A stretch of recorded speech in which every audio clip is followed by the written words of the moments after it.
Nitong nagdaang taon at buwan, hinarap natin ang mga hamon ng kalikasan.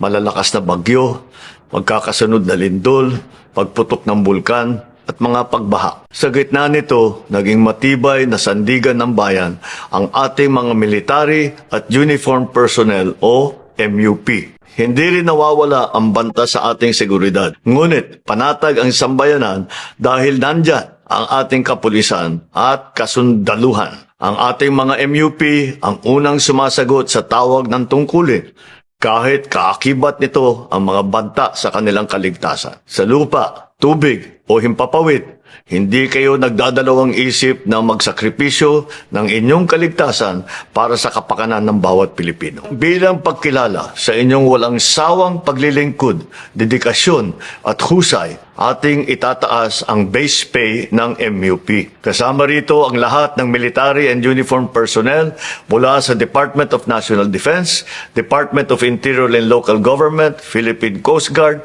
Bureau of Corrections, National Mapping and Resource Information Authority. Ito ay ipapatupad natin sa tatlong tranche sa January 1, 2026, January 1, 2027 at January 1, 2028. Bukod pa riyan, simula January 1, 2026, ang subsistence allowance ng lahat ng MUP ay magiging